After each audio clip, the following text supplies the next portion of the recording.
Good afternoon or good evening, wherever you are in the world. Talent Finders would like to welcome renowned inspirational public speaker, award-winning cider maker, and home brewer, digital content creator, and known as Brew Babe, Michelle. Sorry, how do I pronounce your surname? Pagano, Michelle Pagano. Pagano, thank you. So welcome, Michelle. Firstly, I would like to congratulate you on all your achievements. Can you share with us how your entrepreneurial journey began with home brewing? Yeah, sure, totally. So I have a background in public relations and communications, and that's been my passion since as long as I can remember, professionally, But I had started home brewing when I was 21. And I initially did not like beer. There weren't a whole lot of choices around back in 2008, 2007. But I went on a journey. I said, you know what? I'm going to learn a little bit about beer. I'm going to see if there's maybe a style I might like. And I'm going to write a blog. And so I started a blog called Beer Magazine. It was spelled BIER. Oh, wow. And yeah, Beer Magazine. And I just documented like all of my travels, any breweries I visited. There were only literally a handful in like on Long Island in New York that I was able to get to. And then I started going out of state and, I planned trips around these breweries. But it wasn't until I went to a beer festival when I met a group of men who were home brewing. They had like about 5 or 6 taps out of like a jockey box. It's like an igloo cooler kind of thing. And I tried some of these beers and I was amazed. They were making them out of their basement and their backyard, their garage. And I joined the group. And so I started getting more involved with home brewing. I bought a Mr. Beer kit, which is like super old, and had plastic bottles and everything and extract, ingredients. And so I started doing that and started a meetup group and connected with folks once a month. But then I got sick with a gluten allergy a few years into it. And so I pressed the brakes. I said, you know what, I can't drink beer anymore. Little did I know there's gluten-free beer out there. And so I started making cider, and same thing, hated cider, didn't like it, didn't understand it, realized there's other styles out there. So I started making cider on the drier side. I added hops to my cider. I did botanical ciders and started a new blog called The Outcast because I was an outcast to the beer industry. And I spoke about gluten-free beer, and I started home brewing and again, joined the clubs again. I started my Instagram account, the Brew Babe, just documenting my journeys and connecting with folks that want to learn more about the gluten-free industry, whether it's beer, kombucha, cider, you name it, hard seltzers now. And so that's basically, where I am today. Yeah, it's amazing. I mean, I really like your Instagram because it's very classy. It's not, because there are some accounts which are questionable. So I think it's really nice that, you've got a very personal touch on, especially on your social media. So well done for that. Thank you. I say, there's that saying, dress for the job you want, right? Branding's very important to me. Like I said, I have a background in public relations and marketing. At first, I threw up that count. I just put it together because I wanted to connect with people. And then it wasn't until I got a ton of exposure. I think it was like a couple months into it. I was on, this is back in 2015, 2014. I was on radio shows and, local press because it was just something, first off, not a whole lot of women were involved in this, but also, she's got an allergy. Like my slogan is I'm allergic to beer and can't stay away. So, I played on that a lot. And then, there is a lot of, there's my feminine side on my page, but, I do want people to respect me and, value what I have to say. And I believe that has a lot to do with, really recognizing what brand and what message you want to send out there. Yeah, absolutely. So you've succeeded across several media sectors, including print and online editorial. So how do you believe this has helped you? And what, as far as today from digital content perspective, so what do you feel do you feel that having been on both platforms or both medias, that it's helped you in terms of your digital content as well? Absolutely. So many folks, they find this surprising, but I get stage fright, terrified going on camera, whether it's photography or videography. But I have to say, having to have done it for the last 10 plus years, it makes it a lot easier. So that's the first step, right? So I've worked even in college on radio, on TV sets and whatnot, but that's definitely helped me.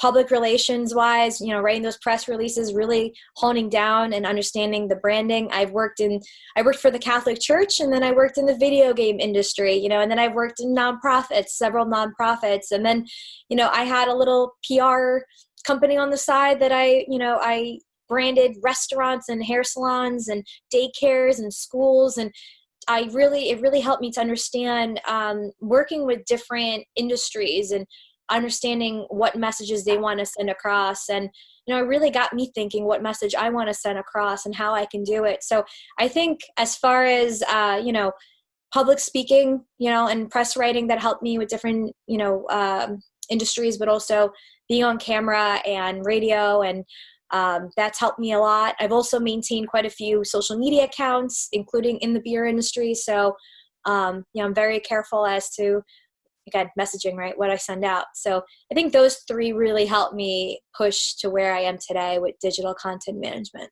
and creation. Yeah, no, that's amazing. So what would you say some of your biggest career lessons and learnings have been? So let's say biggest career lessons. Well, first things first, not everything pans out to the way you want. Sometimes you send a message out or you plan an event and it's a flop, and that's always a learning experience. You analyze the planning behind it, the analytics behind it, what could we have done better for next time? So I think that's a big lesson. Also, it's not so much now I have this issue, but in the beginning, I would get too attached to a project, or it would be personal.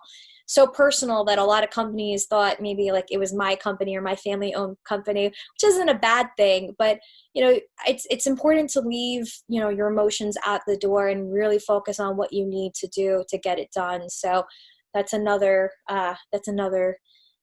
lesson I've learned, and not taking things personal. There are people that may like my page, there are people that may not like my page, and you have to really just, again, keep focusing on what you're doing, and that's just white noise in the back. And there are going to be people that are, hoping you fail. So that's another lesson I've learned. Big lesson. Amazing. So when and what led you to go from the world of media and journalism into becoming a home brewer for digital content? Yeah, so I actually, it's quite embarrassing, but I'll tell the story because I should have, I guess, been focusing on work, but I wasn't that day. So I used to work in the video game industry, and I was in a meeting. It was a Tuesday meeting. I remember when I had this like aha moment, and I was sitting there, and again, I love doing communications and PR work, but I just sat there just coming out with beer recipes and coming up with blog ideas and thinking of like what festivals are coming up that I can cover instead of really focusing on that meeting. It's not something I did often, but I from that moment, I started planning all of my weekends around beer, everything related to beer, workshops, seminars, brewing for competitions, seeing if I can volunteer to judge for a competition, getting certified in things. And so I think it was around like 2015, that fall, where I really wanted to pursue it full time. And I don't know how I did it, but I just got up one day and put my 2 weeks in, and I said, I'm going to land on my feet, and no matter where I go, and I'm just going to, take a leap. And I just did it. Yeah, that's, in so many ways, I think that's also the exciting aspect of it, because, if it's something you're passionate about, you'll just end up going in a direction, and it'll be an organic process. So yeah, and don't get me wrong. Like, some people are like, well, weren't you afraid? Of course, I was terrified. I had a stable career. I mean, I climbed up that ladder so quickly in my career ladder in my early and mid 20s that, I had to say goodbye to that or put a pause on it. But now looking back, it's, I don't think I could have gotten to where I am today without that corporate media career. I don't Yeah, think it would have led me to this. I think it would absolutely. have been like more difficulties, I think. For sure. So social media has impacted and changed our world at such a rapid rate with an overload and oversaturation of information. So how and what do you believe you do differently to sustain and maintain your audience? So I talk a lot about branding on my page. I get a lot of DMs, and something I like to just kind of give advice about is your why, right? Like you're saying, why would people follow me? Why should they follow you? How do you stand out in an oversaturated market? And that's the most important part, right? It's telling your story. And so Yeah. I think at first I didn't understand this. I actually thought to myself, like, why are these people following me? Like, I don't even know why, And seriously, I was like, I'm just a girl, like, in New York. Like, I don't know. And I sat down, I'm like, okay, I get it. I understand why they're following me. It's a little odd that I'm allergic to beer, but I still, persevere and try to find other methods and ways to enjoy this, delicious beverage. So that's the first thing. It's intriguing. It's, why, this is weird, it's interesting. I want to learn more. How is she doing this? So that's the first thing I learned. Secondly, I'm a woman in an industry. I don't know the exact numbers, but I believe it's around maybe I think 7 to 11% of the industry are, I think, female brewers. There are obviously other statistics that go into it, but I think the Brewers Association, they announced at CBC, the conference they do annually, the numbers are quite low is my point. So I think that's another thing that draws people in. And lastly, I live what people think is a pretty leisurely lifestyle. Before COVID, I was traveling a ton, like twice a month, always at festivals, conferences, judging, taking new classes, coming up with new recipes, reviewing beers and ciders. Now I have a new campaign called Skate and Sip, where I'm roller skating and then enjoying a beer, cider, or beverage after. So it's me trying out tricks and then enjoying a drink while afterwards. So I think it's just a fun lifestyle we don't get to see, especially at a time like this. And, we're all virtual. We're not like interacting as much. People want something exciting and entertaining to see. Yeah. And so I think those are the reasons why people, that's how I stand out. I think that's why people follow my page. No, that's amazing. So leadership is something I obviously want to touch on, which is a big subject at the moment, or lack of leadership. So how do you believe your leadership style is different, and what are you doing, and how and what do you think needs to improve the current narrative from an entrepreneurial and global perspective? I think people think initially a leader obviously leads, stands ahead of the crowd, paves the road for people. But I think what we're missing is that part of being a leader is your followers, right? People that want to flock to you and hear from you. So in order to get that audience, you need to listen. You need to listen to what's being said. People want to be heard. Their value and their voice isn't less significant just because they're not the leader. That's something that I really try to do. I interact a ton with everyone, as long as they're appropriate, and the messages that I get are, I try to engage with every single person, and try to help them out and listen to them. And you can. So how do you deal with people that are inappropriate towards you, whether it's via social media or other platforms? Yeah, so I pick and choose to what needs to be responded to. Not everything is warranted a response, and that's something that you kind of just learn over time. Sometimes it's being deleted, or sometimes if it's a big enough subject that I think needs to be addressed, I'll go ahead and address it. Keep in mind, not everyone's going to agree with you. There might be the unpopular, vote, unpopular opinion. And it's happened to me before where I've said some things and I still stand behind that not a lot of folks agree with me on. And, I'm just trying to show them a different perspective, and it just doesn't always play out. But, I pick and choose what needs to be responded to, either personally or publicly on my page. Something I do advocate for is mental health. So there's mental illness, and obviously goes hand in hand being in the alcohol industry, and that's Of something that nobody course. wants to talk about. And I Yeah. think it's so important that how could we not talk about this? And we need to normalize and keep the conversation open. Again, listening, right? So Yeah. I've shared this topic several times throughout the last year, and even recently, but especially with COVID. And For people think, sure, especially because I mean it's starting to really show. right. I mean, you could look at the statistics, but a lot of folks, they're stuck at home. Sometimes they're in a toxic home. There's a lot of alcohol available. The liquor stores in New York were essential. Mm. So, not people don't always make the right decisions, and a lot of doctors' offices were closed.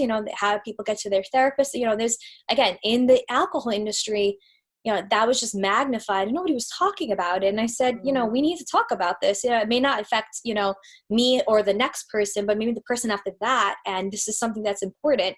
And so, not a lot of people talk about it. They're still skittish, but I felt like that was something I needed to put on my platform, and I have, so. Yeah, no, well done, because I think that's very relevant, especially at the moment. Mm-hmm. So what are some of your biggest career highlights?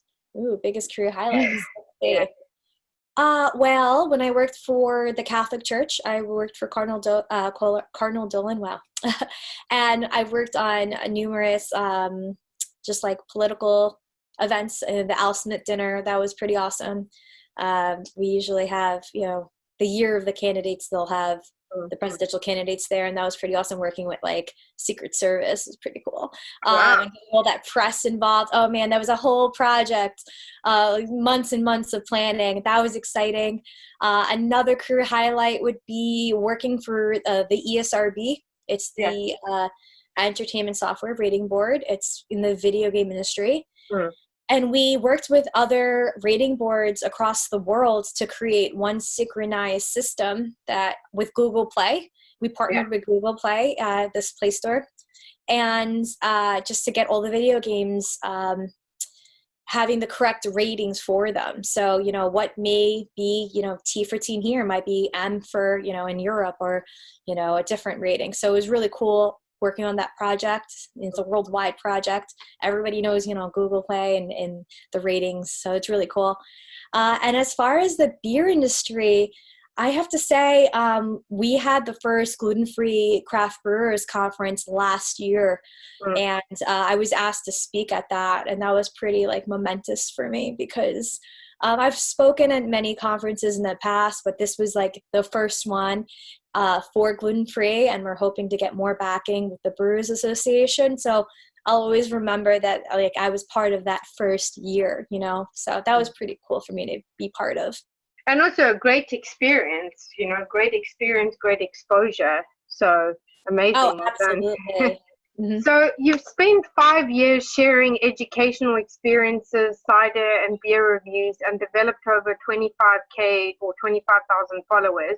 Can you share with us more about this, and where did your passion for cider and beer come from, and what makes what you do different? Yeah, sure. So like I mentioned before, I had my passion for home brewing, and then it was kind of paused, and I went back into it, just trying to connect with folks with gluten-free beer. I only know, 1 or 2 places that make gluten-free beer. And so the passion came from just reevaluating my lifestyle change. And starting my new blog, starting my new Instagram account. Pretty much it. Amazing. So you're also an inspirational speaker. So can you share with us more about this, and what led you to, or what, led you into speaking? Let me think about this one. Well, I mean, my background, I'd have to say, in public relations, that's just something that has been part of my career. I'm trying to think what was my first speaking occasion. Actually, my first speaking occasion might have been at a homebrew club, mini workshop. And I thought it was really, it's really interesting for me. I love educating. I love, learning, but I also love teaching people new things, right? So Yeah. being there and seeing people's eyes light up or smiling, that I feed off that energy.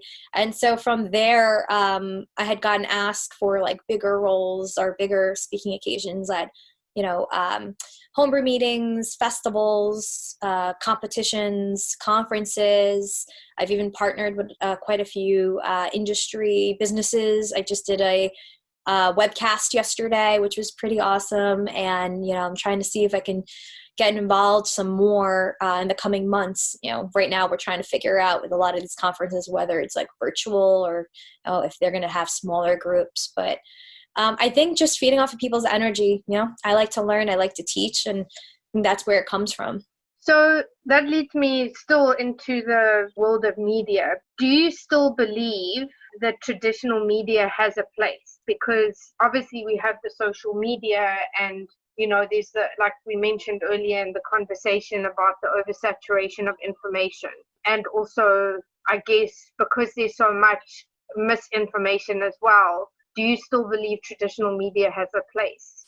I think that it'll always have a place, even if it's not a bigger chunk of people. I found myself during quarantine back in March and April listening to the radio again. And I consider that traditional media. That's something I hadn't done forever. Yeah. So I think it depends on the person. It depends on, I guess, where we are in the world. As long as it's still a way of connecting people, I think there will always be a place for it. For sure. So that leads me to COVID-19, which has obviously turned our world upside down and inside out. What and how has this impacted you, and how have you had to adapt to these challenging times? So at the start of COVID-19, the cider is working for, obviously that affected breweries and cideries, across the country. So I stopped working at a cidery in March. And, I kind of just sat and I was patient and still, just like everybody else, trying to see. I actually thought in a month or two that things would be picking back up. And, maybe I would be going back to work. That didn't happen. There was a lot of negativity in New York, especially, not just, being the epicenter at one point, but just other social issues and a lot of disagreements on social media. It became a pretty toxic environment. So I unplugged for about 2 months, and I had never done that before. But it was super important I did, because I started hiking more and skating again and meditating. And I sat down and I said, okay, Michelle, we're going to launch this page again, but we got to do things differently, because your page was mostly about traveling and, being with crowds of people. Like I always had crowds of people like all over my stories and my posts, festivals and competitions and meetings, hundreds of people everywhere. It's like, we're not going to do that anymore. So what are we going to do? So I thought, you know what, the first thing I'm going to do is push education, whether it's from working with individual companies or associations, coming out with more blogs, how-tos, maybe come out with some more recipes, keep my page fresh. So instead of posting like twice a week, now I was posting 4 times a week, and I was posting about 5 stories a day. Yes. Creating highlights for different categories, whether it's beer, cider, what else do I have up there? Trades. I do trades sometimes with folks. So I kept that fresh as well. And then I worked on, I just launched a Patreon account to help not just home brewers wanting to dive in and invest a little bit more with the industry, but also work with businesses on branding that lost their marketing department or lost their way, or like now they're like, I know a couple of places that are launching their business for the first time, here during COVID, still in COVID, what are they going to do? How are they going to start? They can't just sit on empty, space.